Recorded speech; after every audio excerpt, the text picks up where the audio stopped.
So I have my little distraction dog set up over to the side. So I'm going to go grab my lovely Miss J. She's just waiting in the little back room over here with her gear on. Excuse me. So as I bring her out, she might respond and notice the distraction. Remember that if she has a harder time with the novelty, we haven't practiced this before, excuse me, in this Sutter setup. Excuse me. So I'm going to go grab her, grab a little drink of water, and then we'll get the ball rolling in this new practice way for her. So just going to grab a drink real quick. Sorry. All right, my little love, come on out. So with my little lady, ready? Jojo, this way, my lovey. So let's say in the beginning, when she first comes out, she might get a little excited. I like to go right into a nice find it to kind of help her redirect onto something else. So we also want to keep, ready, Jojo? We want to keep her sort of wiggling. So I find the feed the floor. So right here, yes, Jojo. So let's say I lose her. So right here, perfect moment. She's like, but I really seen that's very exciting. So I might go, Jojo, ready? Let's go. So let's say she gets really excited. I'm going to try a couple find its. If let's say, so I know Jojo is a toy lady. So I don't want her to get fixated and get a little stuck. Oh, there we go. She's like, oh my gosh, toy. So the benefit, you got to grab that bad boy. So the benefit of sometimes doing a little bit of toys is that, you know how I mentioned with Mr. E, he's also very toy driven. So the benefit of giving her an out, other than not being able to go see the distraction, is that now you could redirect her onto something that has an okay outlet versus being stuck on the distraction. She's like, this is the greatest day of her life. So she is definitely a sheepskin fan. If you find, though, it's a little too exciting for this wild woman, you might rotate through different toys to build up which one is just enough oomph for this gorgeous gal. So I don't want her to play to the point where she gets overtired and there has a hard time.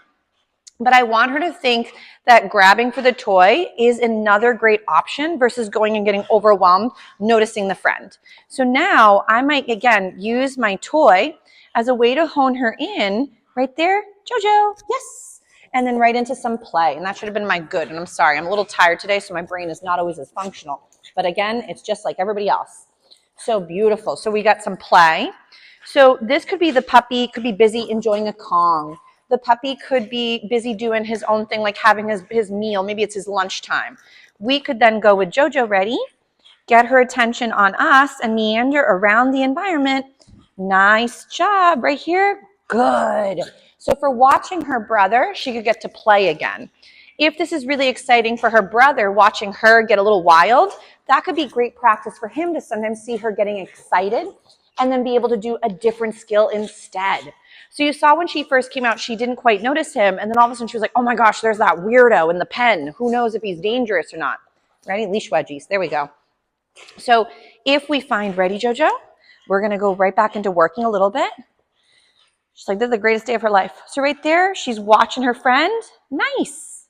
And then I might see if I can also give her a little tidbit. So obviously food could be another great venue now that she's a little bit more comfortable. I sometimes, and again, I'm not wearing my vest, but normally I have a training vest as well where I can hide a toy, which is really nice. So right here, she's watching the weird friend. Yes. So you want to go ahead and pair right there. Yes, the watching. Oh, do you want to eat it? She's like, hold on, I'm a slimy. There we go.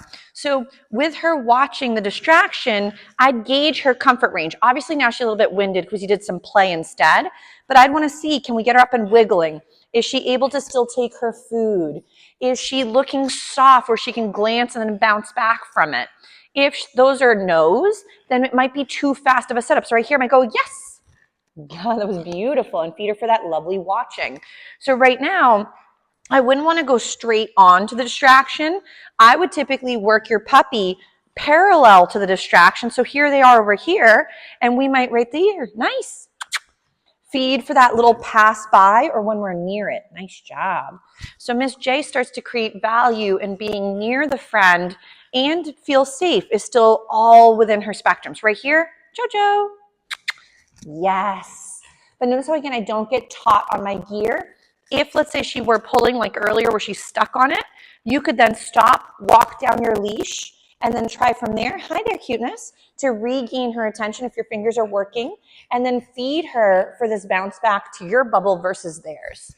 So if she was really struggling, we could go from here. She was watching. She's like, oh, I'm going to pick up the crumbs I missed. Right here, I might go, Jojo.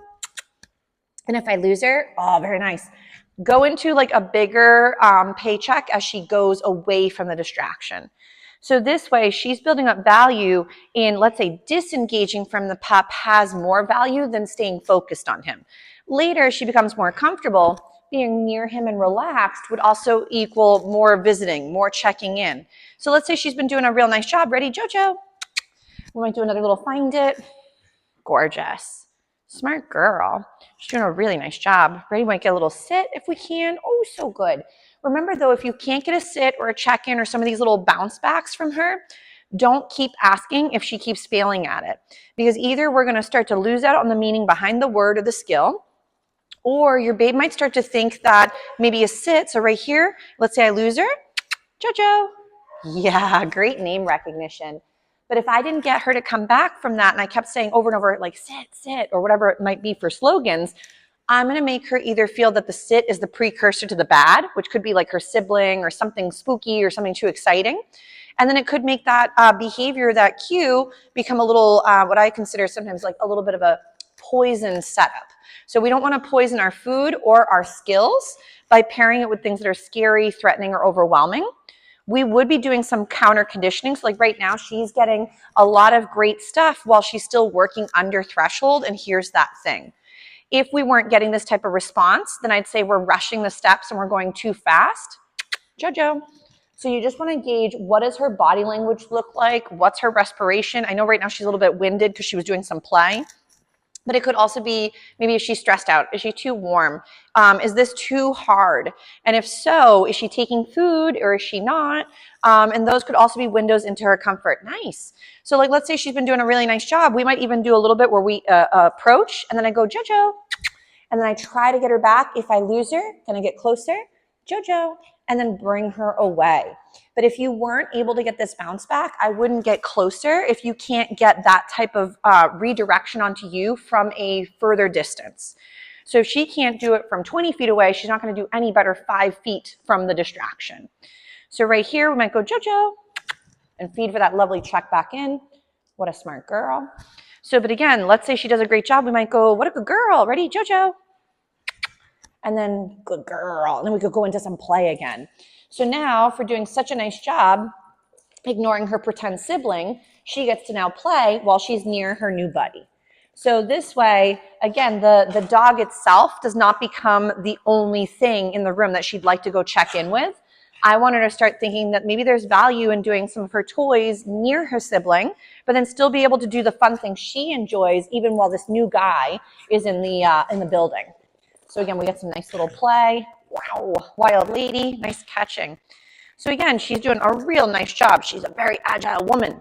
So when it comes to your gorgeous gal, I would recommend for homework's sake, we're just gonna plop it up here. We're gonna be all done with our toy for a minute, is make sure that you can give this gorgeous gal something that seems easy enough to do, that's functional, while still sort of doing little encouragements and noticing each other, but not necessarily have it be always intimate. And that'll make it where it's a lot more attainable for her and her younger sibling because he's just so itty bitty. But we want to make sure to prevent her bombarding the little guy and then having him feel overwhelmed too with new friends.